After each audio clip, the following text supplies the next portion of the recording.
UpSurge. Real interviews, real stories, real individuals, real testimonies. Be sure to tune in every Saturday evening at 7:30 p.m. where Meadowvale's Youth Talk Show will be resuming for Season 2 of UpSurge. This is something you don't want to miss, so be sure to tell your friends, your family, your co-workers, and even acquaintances. You can find us on Facebook, our YouTube, or our website.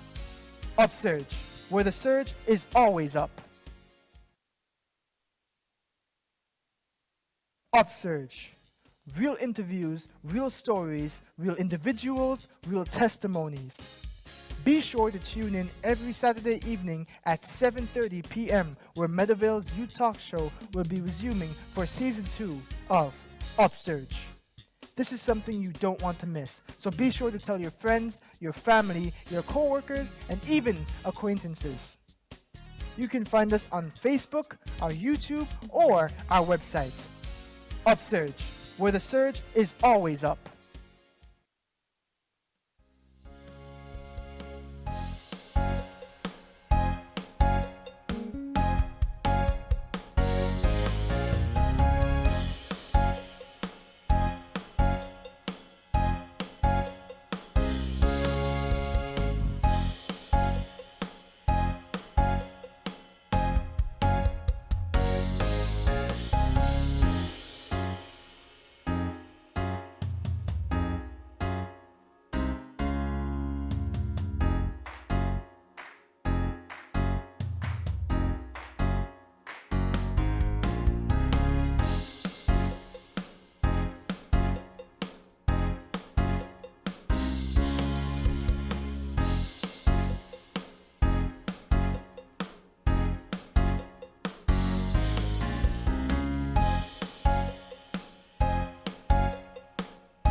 The episode of UpSurge, real people, real conversations, real questions, real answers.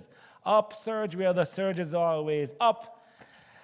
I'm here with our co-host Lexi. Lexi, how are you doing? I'm good. How are you, Pastor? I am doing well. That's Praise God. awesome. Oh, happy Pastor's Day. Thank you so much. Thank you so much. It's been a wonderful day, and we continue to serve. Absolutely. Yeah. So today on the show, what's our topic today? I think it's death to life or something like that. I don't remember You it. just, that title. Is death to life? Yeah. Is That's what we're going with. Is that what we're going? That's what we're going This with. guy died. He came back to life, and he has been on a successful health journey. Absolutely. It's going to be very interesting. And you'll be in the chill room this week with. With a couple of people. We have Okay. Denise, we have Michaela. I think we're going to have an appearance from Jadeja. Let's hope. Okay. So we'll see. Sounds good. Sounds Yeah. good. This is UpSurge, real people, real conversation, real questions, real answers. UpSurge, where the surge is always up.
Hi, and welcome back to UpSurge, real people, real questions, real answers, real conversations. UpSurge, where the surge is always up. We are here live with my good friend, Junior. I know he tries to play dominoes. Yeah, but we're here with Junior. You have remarkable story. Well, one I'm seeing because, wow, I think you're smaller than I am now. When I met you last year, you actually doubled my size, and now you're making me look bad. Thank you, Pastor. Okay, so. Your story is a very interesting one, Junior. Very, very, very interesting one. And I guess later on in the show, the viewers will find out why. You'll tell us exactly how you died and came back to life, right? But tell us a little bit about yourself. Well, my name is Lloyd Lawrence Jr. I go to Perth Seventh-day Adventist Church. I love the Lord. I love sports. I love to be around the children. I have 21 godchildren. You have 21 godchildren? Yes, sir. And I got 3 children of my own, ages 19, 13, and get ready, 1. So I don't know what I was thinking, but God has 19, 13 and 1. 19, 13. Yes, sir, 1. Yes, you're going to say it again. Yes. And you have a 1-year-old. Yes, sir. That means that you're healthy for real. Well, yeah, I guess so. You've been on a health journey. If you have a 1-year-old, it's a testament. I need to be healthy to be around for that little one. So, yes, you're right. Yeah, so were you like a sick child growing up? No, I was relatively healthy my entire life. I think in college I got my first scare where Hold mic.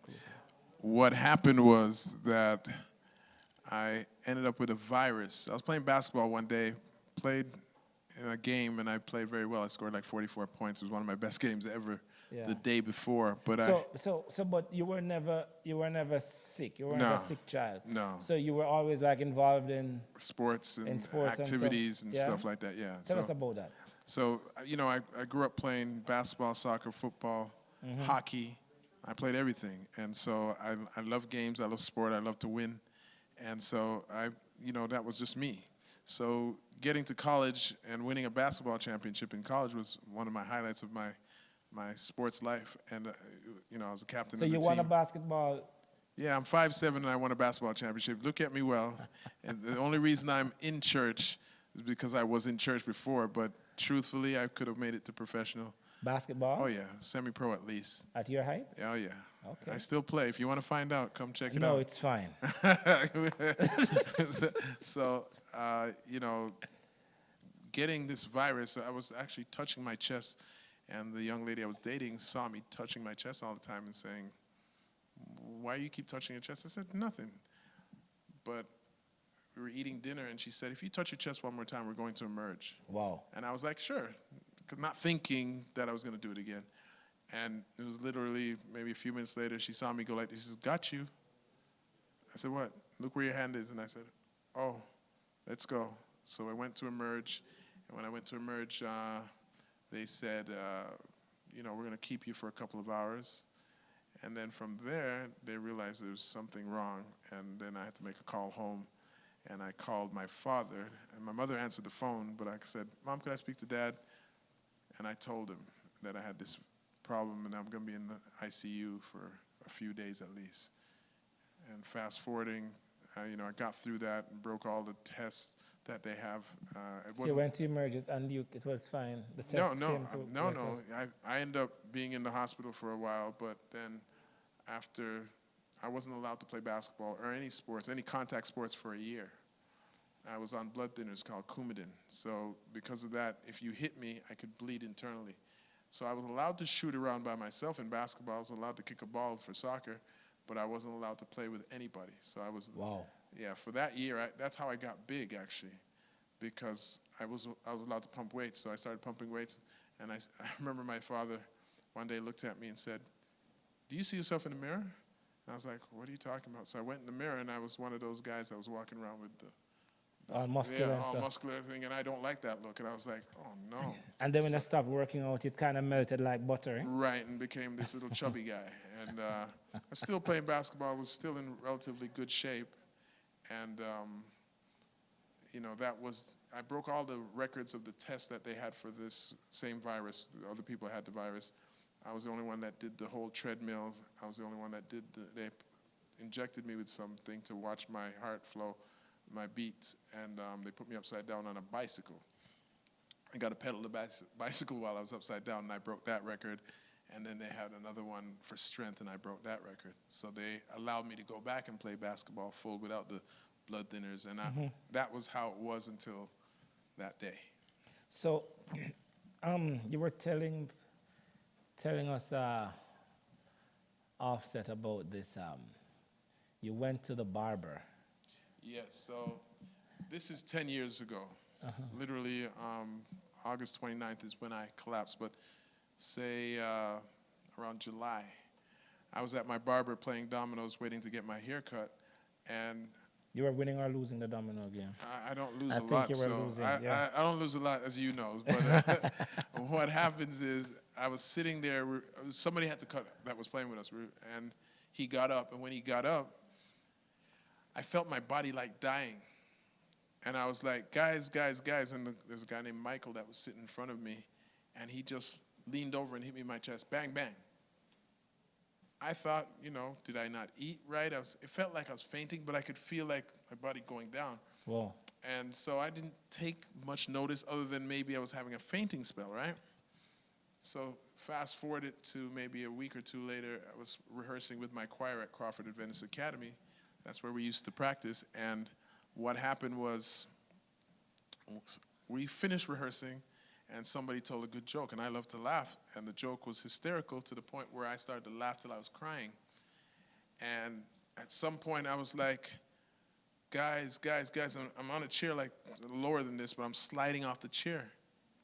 So you're literally laughing to death. Well, yeah, because what's happened, my body's dying again, and I'm sliding, and my butt hits the ground. And I believe at that point it hit my heart back into rhythm. Wow. So those 2 times were the times before it actually happened at Crawford. Wow. Wow. So you were healthy. Healthy, working out every day. Working out every day. Yeah. More than a normal kid. Yeah. Very active, playing basketball, playing soccer. They say laughing is good for the soul, so laughing is something else that should be helping you. Yes. But obviously you would have developed a heart problem. Well, we didn't know it was there. Not till the last time when I collapsed at Crawford, where it was actually known that I had some issue. So when they did the first test, as you said, the virus that I had years ago, that was gone. That dissipated. I was fine. I was back on the normal every day. I was on no heart medication. I was on no medications. It's not until I collapsed this time that they were like, what's happening? And to this day, they honestly haven't told me that I have a disease. They just say I have heart failure. I have a defibrillator in my chest, and it's not because they know what I have. They say this is just in case I collapse again. So it's preventative more than anything else. So you're known as the man who died and came back to life. I really want to hear how that, what really happened with that. I don't know. Is it time for us to go to the chill room? Okay. We're going to hop over to the chill room, and then we're going to find out about how you died. And because I see people seeing you and they say, that guy died and he's back to life. Yeah. So when we get back here, we'll hear that story. The man who died, viewers, this gentleman died and came back to life. He will tell us if there's a purgatory and all of that, I don't know.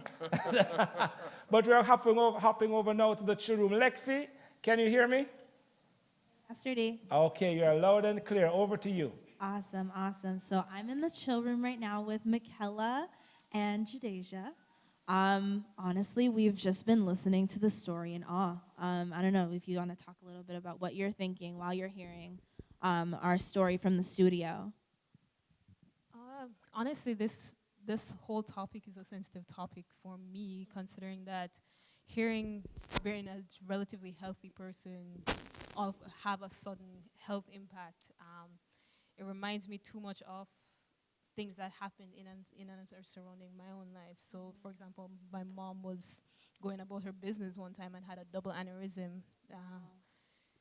last November. So it's kind of a sensitive thing. It brings back memories. Yeah. Not to mention the fact that the whole words used, he died and come back again. So it's almost like God keep reminding us that he's still here, but it still reminds us that, hey, life is, you never know. You really never know. Yeah. Jadeja, what are you thinking, honey? I think it's amazing, like the whole story. I haven't had anything quite like that happen to me. Just a few minor health issues when I was younger. So I had some pain in my feet, so I was flat-footed, but nothing that extreme. So hearing that and seeing the gentleman still there right now is pretty amazing. It just reminds us that, hey, there's a God, because a lot of people probably have experienced things like that and have not gotten a second chance at life. So I just think it's pretty amazing. Yeah, no, it really is. And I just want to talk a little bit. Maybe we can talk because we're, chilling in the chill room. In the chill room. But what you said, Jadeja, that second chance on life, you know what I mean? Some people, they aren't that lucky. They don't get that second chance on life. So let's say, knock on wood somewhere, if something happened and you got a second chance at life and this wasn't your circumstance right now and you could start over and do anything you wanted to do, what would you do? If you had a second lease on life, like you got your chance back and God said, this is the rest of your life, do what you want with it, what would you do? It's weird because around December of last year, 2019, I had, there was this question keep coming in my mind, like, okay, what would I do if what would I want to have done, have changed or happen if I would die tomorrow? Yeah. If I would die next week, or if I die 10 years from now or 50 years from now. Yeah. And I end up writing down what are the things I would want to happen in my life if each one of these things. So if it was 24 hours, I would love to have my entire family know that I've loved them.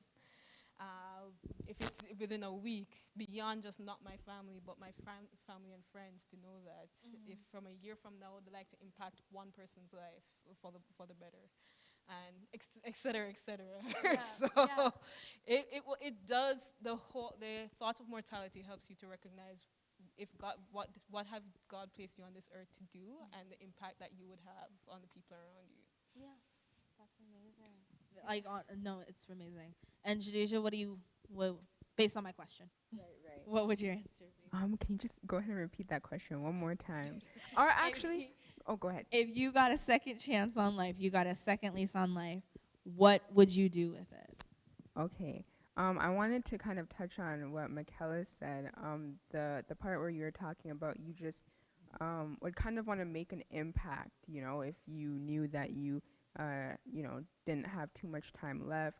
I would just really want to know that I have impacted people positively in some type of way, to leave my mark for people to remember me by, just so that I feel, that would make me feel accomplished, because I love helping people, love making people smile. So I would just really want to know that I impacted the people around me positively.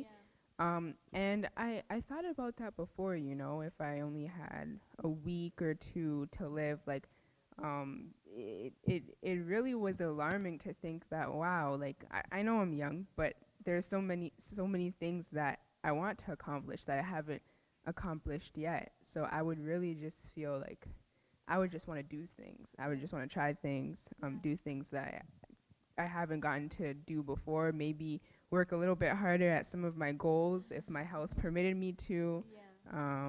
But yeah. I think that's so important, just talking about leaving your mark. And all right. I think we're going to head back over to the studio on the note of leaving your mark. Pastor D, can you hear me?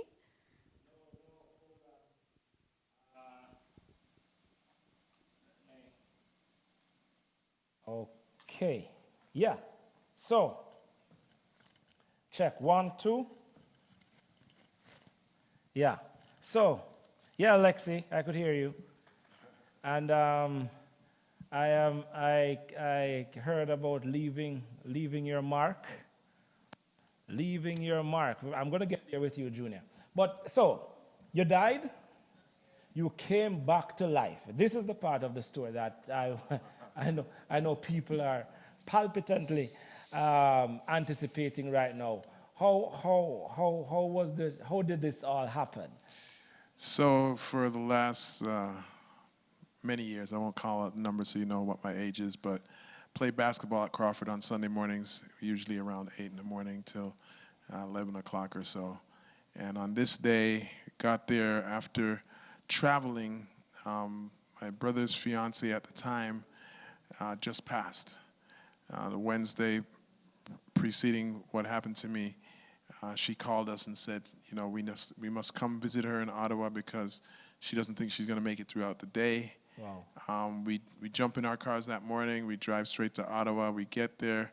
We get to see her. I'm the last person to see her. I walk out of the room. Maybe 30 seconds to a minute later, her brother comes. She's gone. So she was waiting for us to come see her. So that was, traumatic in itself. A young person, eh? She was, in her 50s. Wow. And so we came back to Toronto from Ottawa that night. She was Jewish, so the custom for Jews to be buried really soon. They don't wait long. So on Friday, we actually went back to Montreal where her family was, and that's where she was buried. I was a pallbearer in that wedding, in that funeral. funeral. Wow, in that funeral. But due to what happened to me, I have no memory of it. So we'll talk about that, yeah. And so I came back the Friday evening, Sabbath. We came back home, woke up for church. She died when? The she Wednesday was she on died. The Friday. She died, and Friday she was buried. And then the incident now that you're about to share is on Sunday. So I came back, went to church that Sabbath morning, stayed at church, played dominoes, gave. You remember anything about that Saturday I was told night? that I gave 4 6 loaves and got 1, so that was a good night. And went to play basketball. First couple plays after we warmed up, a friend of mine scored on me, and I'm very competitive, so I said, give me the ball, I'm going to go score on him. And went down the other end of the court. I had the ball in my hand, and Mr. Brown said, all I said was, hold on. And at that point, I collapsed on the basketball court. They all thought I was kind of kidding at first, so they all were kind of just watching me on the ground. And then Mr. Brown said, no, something's wrong, and he rushed over and started doing CPR on me. He started doing CPR to the point, they call ambulance, and no ambulance is showing up, to the point he got tired, because it's a strenuous movement if you're doing it right. And another guy said, and this story I'm telling you was told to me, so I don't know this story, so understand that too. So all of this now you don't remember? I have no memory of it. So another gentleman named So you Gear. didn't see a white sheet or no? No, I'll get to that, but no. A guy named Gear from one of the Brampton churches said, move over, I got him, and started working on me as well. A friend went outside looking for ambulances or a fire truck with paramedics on it. Finally, an ambulance, because where Crawford is, not everybody knows, and for some reason, sometimes they just keep driving by. So he waved them in. They came in, rushing in, they said, and took out the defibrillator to shock me to get my heart at least beating. Their defibrillator was not working. Wow. So, when I talk about this story, I tell people it's only God why I'm here. There's no other explanation. Doesn't make any sense. So this is 20 minutes later. So it's not working. They give the bottle where they're pumping oxygen still to my brain, looking for another paramedic to come. A friend was there, waved a fire truck paramedic to come in. When they finally got in, their defibrillator was working. They shocked me. This is now 30 minutes. They shocked me a couple of times. I have no pulse. To the point where some of the people that were there, and they're friends of mine, said, leave him alone. He's gone. He's dead. And understand, they say it's very traumatic to see somebody getting shocked by a defibrillator because my back is on the ground. They say so they would clear. have shocked you a couple times. Yeah, they shocked me. My body leaves the ground and drops back down, and they're looking for a pulse. Nothing. Nothing was there. When they said that, the paramedic said, no, I think there's something there. And I call him my angel because that's the only thing he could have been. So they shocked me again, and I got a pulse. And as the pulse, they rushing me to... so hold on. I'm going to get teary, so I'm trying not to. But We have a camera crew, if just in case he gets teary, could you get some paper towels and stuff, please? No, I mean, you might need it. Yeah. I might need it. Yeah, please. That's not a joke. Yeah. So how like the time frame 35 minutes. trying to resuscitate? On the 35th minute, they got a pulse. So they're trying to get you resuscitated for 35 minutes. Correct. And to the point where your friends were, they gave up. Well, when you see somebody laying there lifeless for that long period of time, paramedics have done what they're supposed to do, and still no life, it's not abnormal for them to think he's gone. And, man will always give up, right? Yeah. So I don't have no ill feel. I love those guys to death. I tell them all the time now. Before we weren't that loving, but now we tell each other, yo, I love you, man. Because I know I don't have to be here. I know for sure that my life is no longer my life. It's a gift that God gave me. He gave me a second chance. So when they finally did get me, they got me going towards Sunnybrook, I heard, and then they realized I had that other heart issue that they had records at Toronto General. And so they rushed me to Toronto General, which is the heart hospital of the world, so, of Canada at least. So they rushed you from Crawford. Crawford, on the way to Sunnybrook, and changed and went down to Toronto General downtown. Okay, tell us more. So I ended up being in a coma for approximately 2.5 weeks. And in a coma? Yes. So for 2.5 correct. weeks. No, I was still, when they finally got me a pulse, I was still a fighter. So in my coma, I was fighting. So they decided to give me restraints on my arms and my legs, because when they didn't, I would just pull out stuff. So anything that wasn't comfortable, I guess, to me, the tube that they had in my stuff, they had in my arms and stuff, I would just pull them out. So they decided to restrain me. And funny thing, I called him my best friend crew, my brothers, a guy named Carlos, he was there, and he said he watched me moving my neck up and down. And he was wondering what I was doing, but the end result was I was removing the tube out of my throat, out of my chest. Wow. While I was restrained, I was doing this, and when it got to the top, I just spit it out. But at that time, I started to choke because of the phlegm. So I was choking, my eyes, he said, bulged out. I don't know if you ever seen the movie Total Recall, Arnold Schwarzenegger, when his eyes would pop. That's how my eyes was, he said. And the nurse came in and did some suction just out of my chest. And I just looked at everybody, he said, and I went back to sleep. Mm-hmm. So I'm still in a coma. And a couple of days later, I wake up. And when I wake up, the doctor says, before I woke up, the doctor says, if he spits it out, we're not putting it back in, he doesn't need it. Leave him alone. And I woke up, and I can tell you more after that if you need a break or something. Wow. Okay. Wow. 35 minutes. Yes, sir. Nothing. Yeah. Friends. Giving up. Gave up. Yeah. Threw in the towel. Yeah. No. They didn't see any way out. No, I mean, but you said God sent an angel.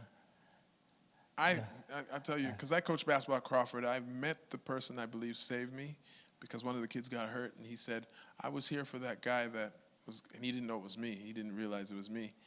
And I got real emotional, because I was thinking, that guy.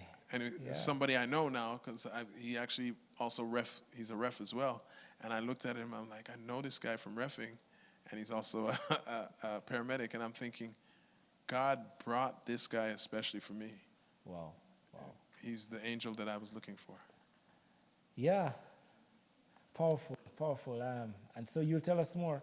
I guess we're going to hop over on into the chill room once more.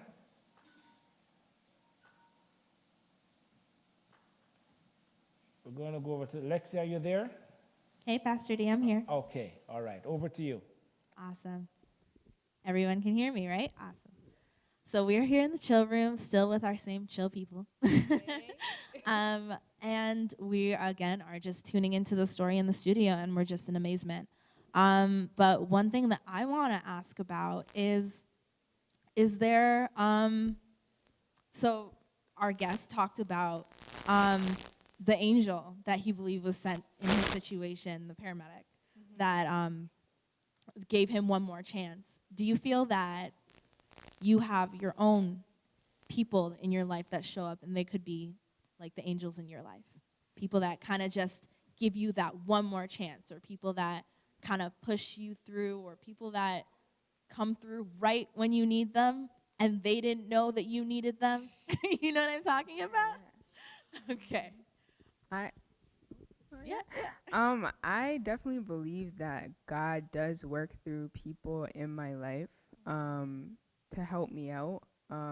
Even through the smallest of things. Like, of course, I haven't been through anything, as near as severe as what our guest has been talking about. But I definitely do believe, God sees everyone. God knows what everyone needs, whether it's a second chance at life or maybe it's just advice at something. But I have had, people say things to me that's really made me think, and it's like, oh, you know. And those same people may have happened to stick around in my life or not. So I just look at that as, maybe that is just God sending a person in my life for a season, using them and speaking through them to reach out to me, to tell me something that really and truly did help me out. So have had an experience like that recently, and it made me think that, God is using the people in my life. Do you want to share the experience? The experience, it was very actually small, but I actually have been sharing this experience with many of my close friends lately. So, sure, I'll go ahead and share. Go for it. So I actually had a friend, and we were talking, and he kind of just realized that I was just a person that was very self-expressive. So he's like, oh, maybe have you tried journal writing? I'm like, I used to have a journal, but I kind of, put a pause on that. Haven't really went back to it. But, I was thinking maybe to revisit that, because I think it would really be of benefit to me to just, kind of get my thoughts and feelings down and sort of sort out my emotions and rationalize things. Yeah. So he brought up the idea, and I'm like, okay, and it stuck around with me. And then one day I just wasn't in the mood. I'm just like, I just want to vent, but I just want to vent on pages. And I just had like this urge to like just write stuff down and just get out how I feel. So it was my birthday a few weeks ago, and I asked for many Indigo gift cards because I love reading. And of course, if you know Indigo, it's a very aesthetically pleasing sort of store. Absolutely. Yes. It is. I love Books and journals alike. So I went and I chose myself the perfect journal, one that spoke to me with the words and the aesthetic of the cover. And ever since then, I before I go to bed, I take some time to write things down. And I've noticed that, like, wow, it makes a huge difference in my day. I'm able to rationalize things. I'm able to think more clearly and maybe not get upset at situations that would have upset me before. And I found that journaling, along with talking to God, has just really, really, really helped me. And like I said, that person and I no longer have the same connection that we did, but I'm like, maybe that was just a season, and maybe God just spoke through that person to just give me some advice that I really, really needed, as I just said. So, yeah. Doesn't matter how small, doesn't matter how big. Exactly. God sends people into our lives to do just that. So thank you for sharing that story. No problem. Okay, real quick, Michaela, I just want to ask you, can you think of any angels that have come into your life? Just to do, whether it be a small thing or big thing, but something that changed your day, your life, your month. I've had a few, but the one I want to speak out on is this church on a whole, and your family as well. When being an immigrant to Canada from Jamaica, coming here for the first time, you're coming with one suitcase, and you have two long hands. So when you bear in mind, when we came here, this church family welcomed us and in more than just a welcoming smile, but helped us physically in many ways that we can't thank y'all enough. Yeah.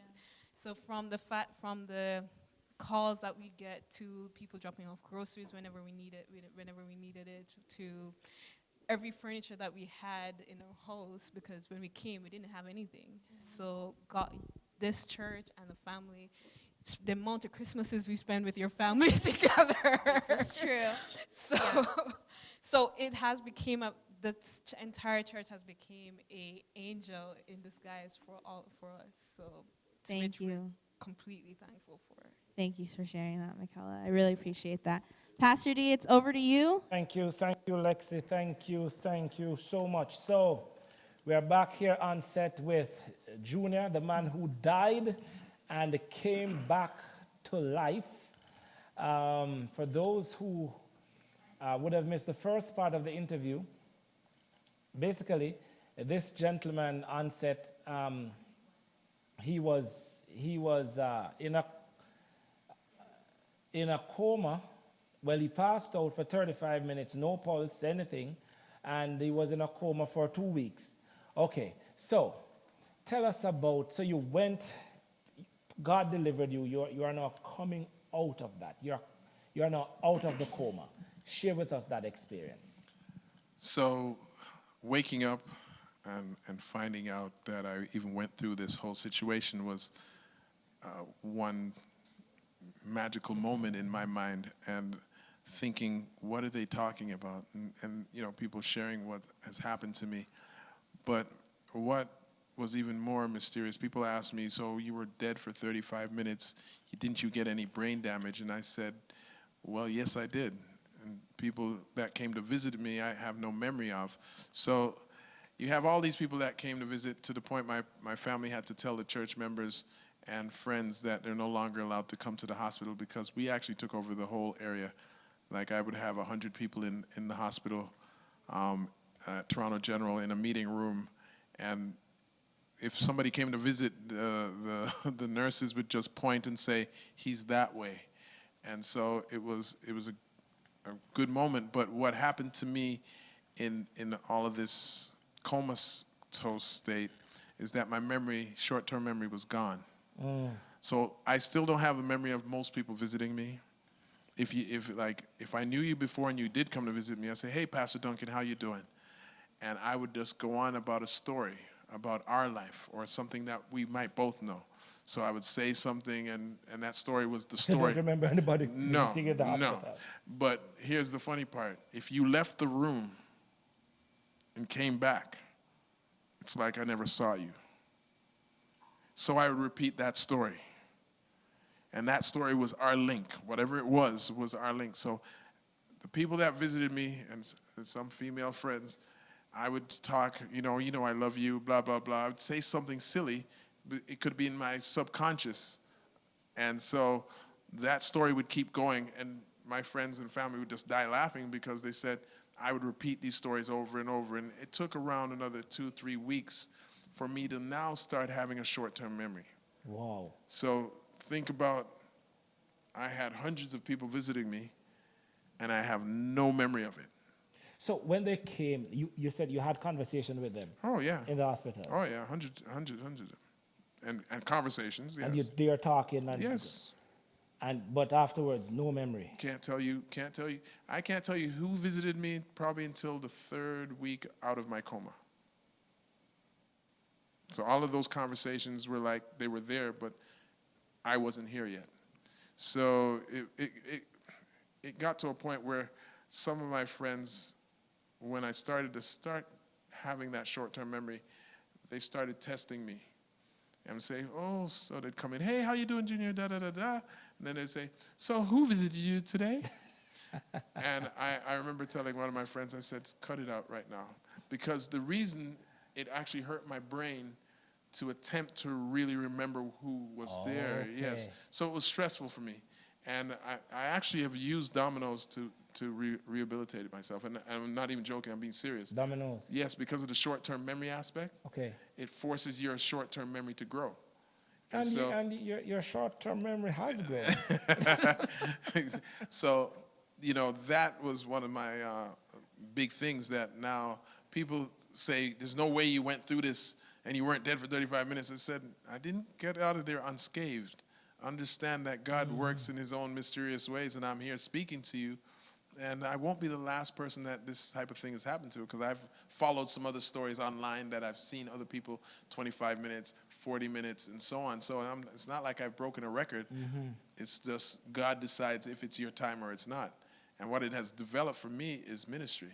Because before this, I sang a solo here and there, but now I go around and I tell my testimony and I sing. So on that point, right, are you saying that you were always a Christian? Yeah, I had my moments, yes. But I grew up in the church. You grew up in the church. Yes. But did this experience, did it weaken your relationship with God? Did it strengthen your relationship with God, or remain the same?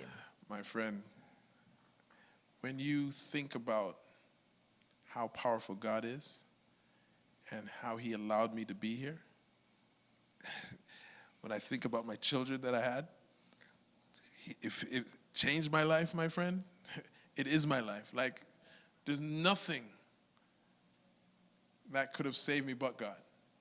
Every time I think about the story and I go from point to point to point, and I'm here speaking, and I have other friends that had similar situations that are in the ground. One of my neighbor's son that went to Crawford used to take care of my son. Nicest kid, collapsed on a soccer field, 15 years old, gone. Why is he gone? I'm here. I have a couple of basketball friends, basketball court. They're not Adventists, they're playing on Saturday. And one of my friends said he went to the washroom, came back, and Biggs is on the ground dead. Wow. Same scenario, no angel. Understand that everybody has to have that angel at that moment, because God decides if there's going to be that angel. And so I'm here only by God's grace. I'm here only able to speak to you. I could be alive and be a vegetable. I could be alive and can't speak, but I can speak. Not only speak, I can still play basketball. I can beat you in dominoes. I can do all the things that God has had for me before and now after. And, you know, one of the greatest moments in my life was around a week or two after I got out of the coma, and my daughter and my son at the time walked into the hospital. And everybody was sitting there. They didn't tell me they were coming. And I remember running and grabbing the two of them and picking them up. And everybody's like, no, your heart. And I literally looked at everybody and said, you guys are crazy. I almost never saw them again. Wow. And that's how powerful I look at God. I say, thank you. Because that moment, I sat and I held him and I cried. And I thought, I almost never saw you again, never was ever able to say I love you again and see things that a father is supposed to see. And now having another child, I'm just thinking God had a purpose for me to be here. And one of the purposes is to make sure that those children are okay. So you're a singer, Junior? Somewhat. Yeah, I believe you sing. You sing very well. I think you do better at singing than what you do at some sports. Oh, dominoes, I'm sure you're talking about. Yes. But on a very serious note, you have been singing for a while. Yes. Your music ministry, how has this experience impacted your music ministry? See, I've been singing with Sharon Riley and Faith Crowell for 30 years, and that ministry is very deep. And people see us and think it's only about us singing and sounding good. We have some stories that are deep-rooted, some miracles that are deep-rooted within our choir itself. So when this happened to me, that was part of my healing. The choir was a main part of it. And then my music ministry has only grown. Why? Because I have a testimony. I have a story. When you say it, you know, he died and came back to life, I tell people, you know, we have biblical stories, and most people don't want to believe biblical stories. So biblical stories are there, and they're true. But now you have a real-life Lazarus story. Yeah. It wasn't 3 days. Yeah. It was 35 minutes, but it's real life. Real. And I tell people all the time, if a person says they don't believe in God, tell them my story. And if they don't believe you, tell them to call me, because I can tell them what has happened to me. And just for a little plug, a theological plug here, when you had the experience, when you died, did you know anything? Absolutely nothing. Nothing. It's a moment of nothingness. So to the viewers now who are watching, there are people who will try to tell you that when you're dead, you are whisked off to heaven or you're whisked off to hell and you go through purgatory. That is not biblical. Right. It's not biblical. When you're dead, the Bible says the dead knoweth nothing. The dead knows nothing. Yeah. Okay, so I think we're going to hop over one more time. Okay, no, we have some more time. We have 2 more minutes. All right. So when people see you now, folks who know this experience and stuff, when they see you now, What's their reaction? You know what it is? I think people have short-term memories. Oh, wow. So they know that God has done something miraculous. They know God has saved me and I'm here now. But I don't think they know the magnitude of really what happened. You have to go through it to understand that. I mean, the fact that I can walk and run and talk and do all the things I'm doing is a miracle so big that people aren't even comprehending it. Wow. Because you can go into any hospital and find similar people that have similar situations happen to them, and they will never speak again. So think about what God can do and what God doesn't have to do. Mm-hmm. That's how powerful this is. Wow, wow. With that, we hop on over to the chill room. Alexi, Hello. over to you. All right, we're here. We're here in the chill room. We switched it up a little bit. We are being joined by Lenise and Jadeja. Again, listening to the story in awe. Having our own little chit chat here. And I think the question that I came up with in my head is, what are some moments in your life that have either changed your relationship with God or changed how you see God? Big question. Very big question. I'll give you guys a second. Go ahead, Lenise.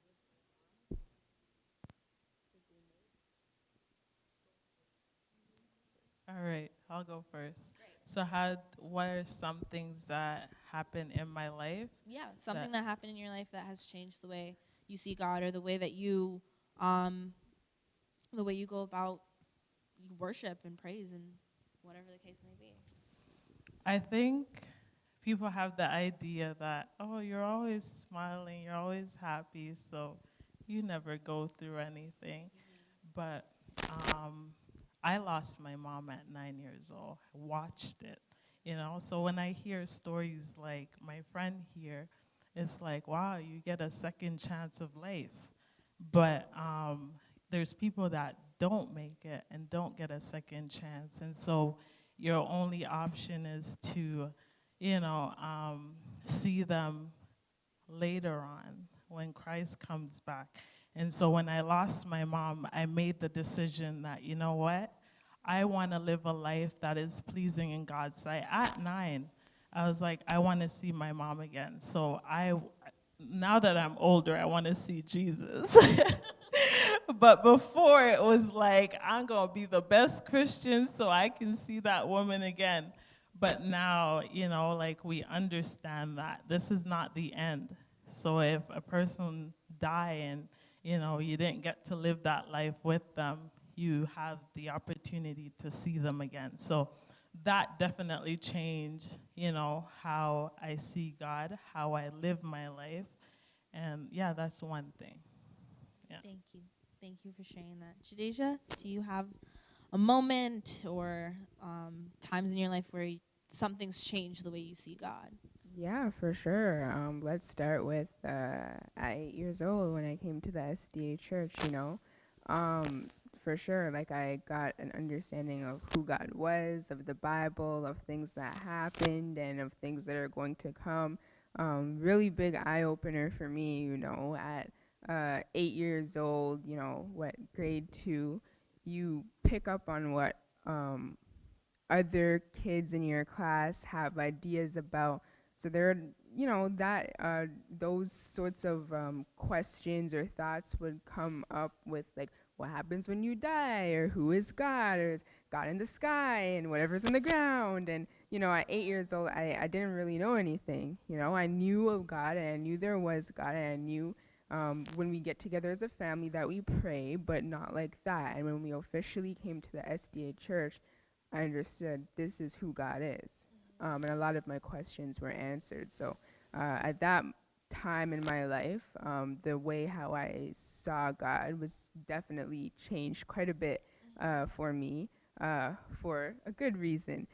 And then I would say this whole pandemic really has caused me to just, a lot of quiet time, sitting and kind of thinking and even studying and praying more, and just really taking time to sit back and realize, wow, God is great despite everything that is going on, which we know is to come from Matthew in the Bible. We know what's going to be happening in the last days with the pestilence. We know.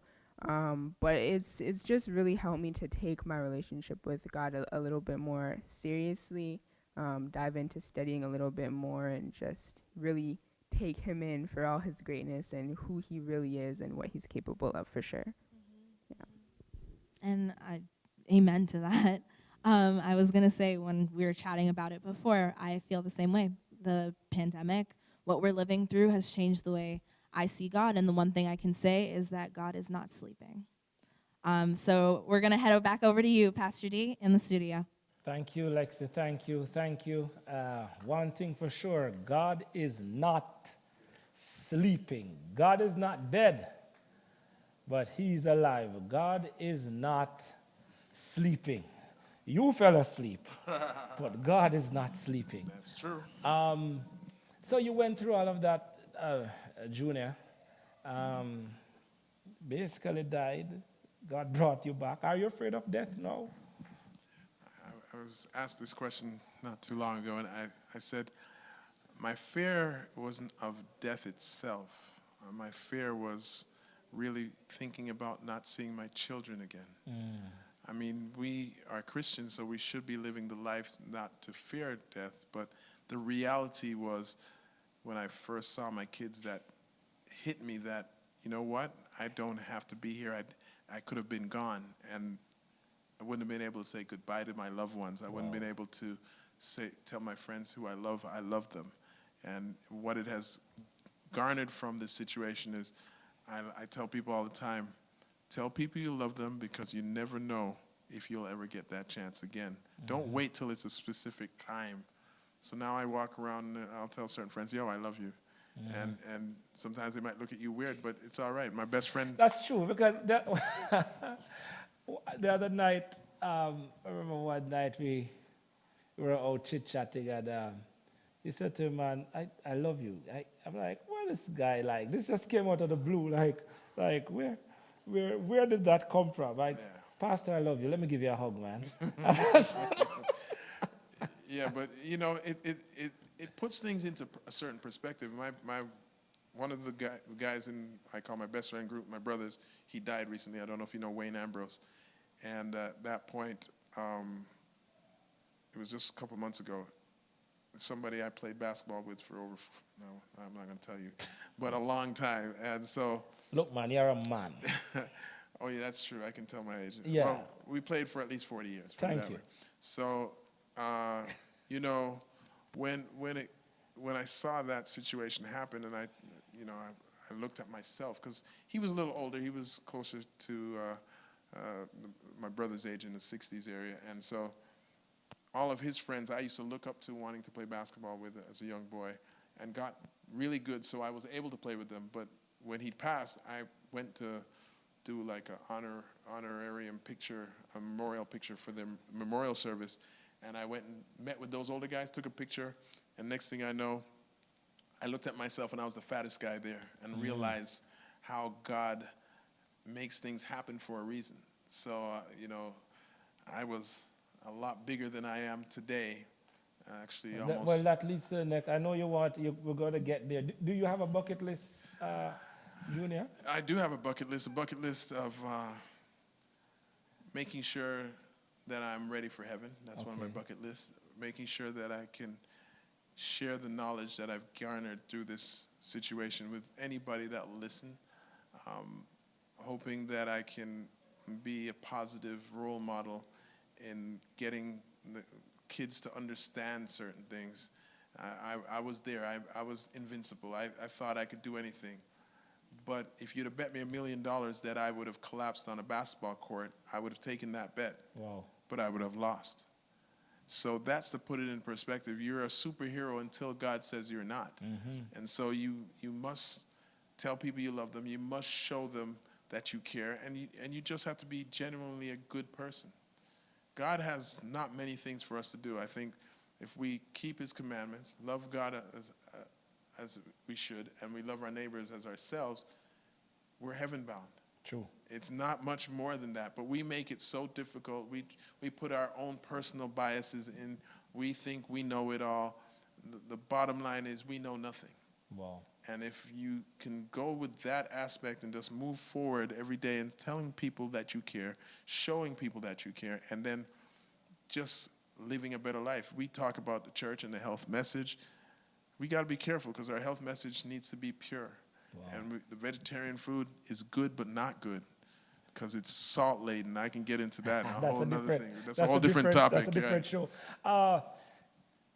So talk to us about, quickly, because you're out of time. No problem. I know you have been taking your health seriously, So to the point where you lost about 40 pounds. Oh, I'll tell you in a second. You tell me in a second. Yeah, you're way off. But we have some. Okay, I know the viewers now can see some pictures. I think that one on the wow. The one on the left, I'm 280 pounds. I'll just tell you that straight. Wow. So at my height, 5'7", that's not a good mix. 280, and my mother will tell you if I pushed their door open and walked in, my mother would hear me breathing before she would see me. So she knew it was me. That's how bad it was. I used to, during this pandemic, I was nervous when I saw a hill or a stairs because I knew I'd be pulling myself up. That's how bad it was. I was developing fluid in my lungs, taking water pills, wasn't in a good state. You know, going through what I went through and then being back where I ended up was scary in itself, and then seeing my best friend pass. And so putting all those things together, just by chance, I'm thinking I need to do something to lose weight. Exercise alone is not doing it. I saw a friend on Facebook, saw that he lost a lot of weight, asked him what he did, and I said, I'm in. And it didn't even sound like it could work, but in 2 sessions of what we call a 31-day reset, I've been able to be blessed to have lost 72 pounds plus. 72 pounds. Yes, when sir. you started this program? 2.5 months ago. 72 pounds in Correct. less than 3 months. Yes, sir. And healthier than ever. So I feel like I'm in my 30s, and I'm far from that, as I told you earlier. And I'm not, when I say that, I'm not even being funny. Wow. So I was at the hospital a month ago doing my cardiologist doing a checkup. I did my blood pressure then, and I drank something that I knew would make my blood pressure go up, and I forgot that because part of the program is eating a lot of calories in the first 2 days.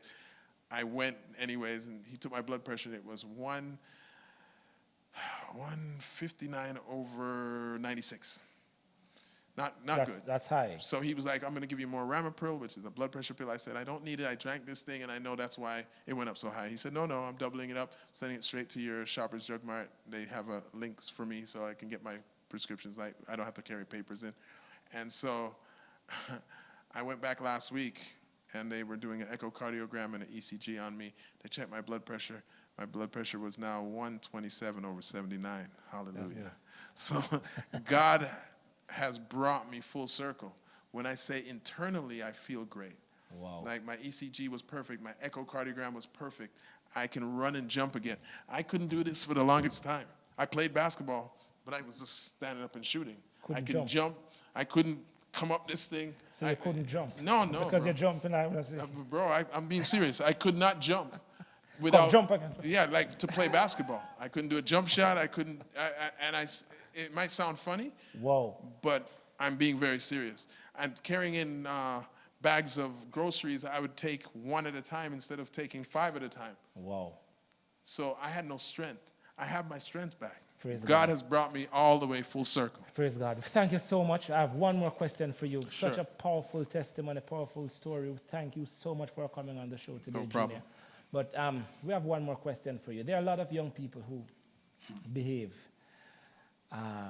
as if they would believe that tomorrow is promised. Mm-hmm. They are so careless and reckless with their lives. What word do you have for young people, especially who seem to think that tomorrow is promised? Well, invincibility is really not a word that they should have in their vocabulary. We are not superheroes. We are not untouchable.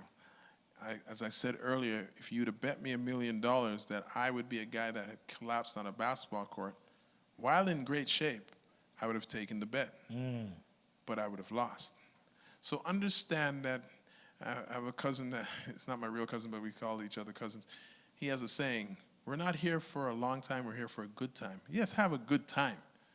But understand, do not harm people, do not do things that are out of your character. Do unto others. Right, and make sure that it's in the realm of what God would like. The golden rule. And my family has a saying, what would Jesus do? Think about your moves. It can impact you negatively or positively. But if you think that you can just do whatever you want and get away with it, one day everybody pays the piper. I paid the piper. It awakened me from a lot of different things. And so now I'm here sharing as many people I can the story of how God brought me back as Lazarus did. Yeah.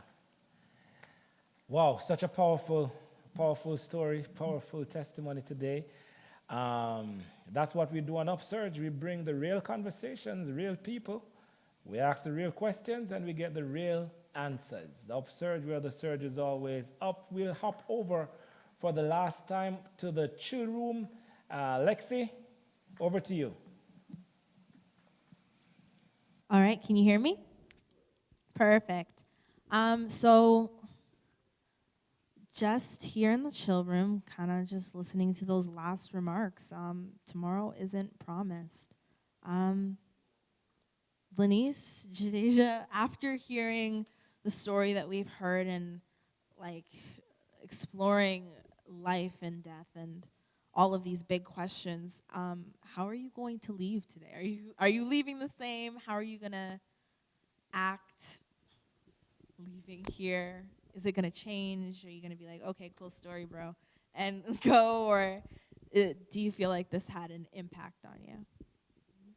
I definitely feel like it does have an impact on me. I've heard stories, a few stories like this before, where the person has ended up dying, losing their life for a certain amount of time, and then coming back. A few stories like that. And, you know, it's always good to hear something more than once, because it doesn't necessarily sink in.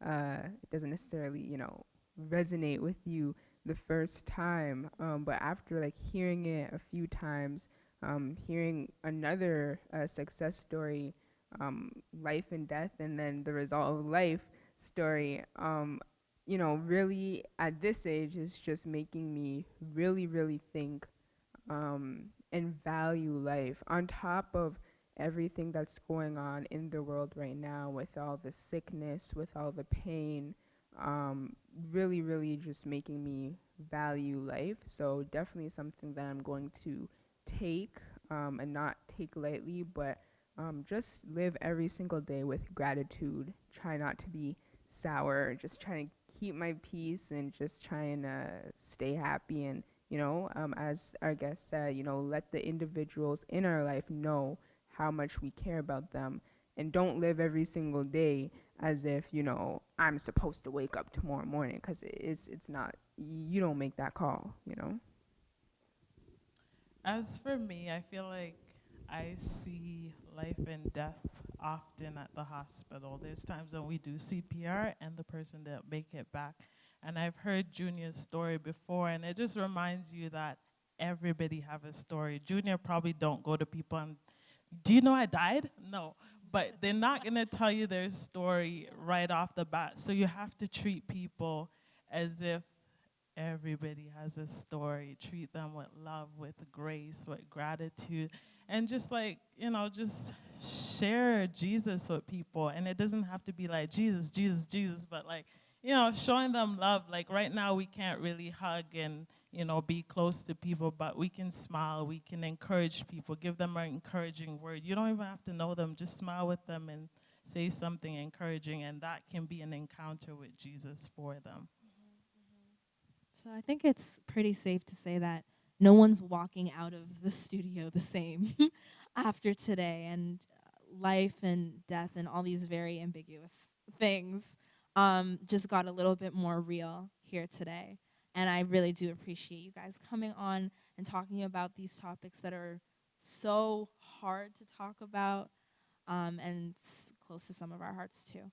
I think we're going to take a 30-second break, and I will be back in the studio with Pastor D.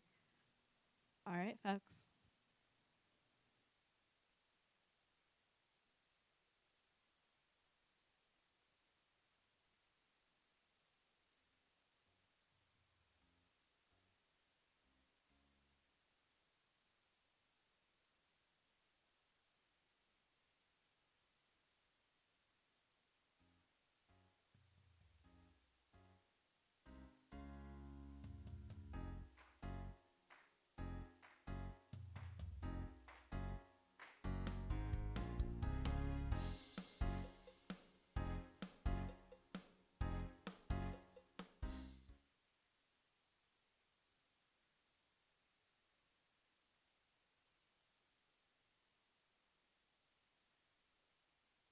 Wow, it was an experience, a great experience this Absolutely. evening. Mm-hmm. Powerful story, Powerful testimony. powerful testimony, Mm-hmm. and as you said, no one could watch this show and remain the same. No.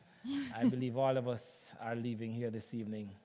Those Little in the bit chill room, different. the camera crew, all of us leaving here a little bit different. Yeah. Better than Yeah. than when we came here. Absolutely. And I think the same is for the viewers. Because this is UpSurge, eh? Absolutely. Real people, real conversations, real questions, real answers. It's UpSurge, where the surge is always up. And next week, we have someone else coming in with another interesting Another success interesting story, and we will definitely delve a lot more into that next week. For sure, for sure. Yeah.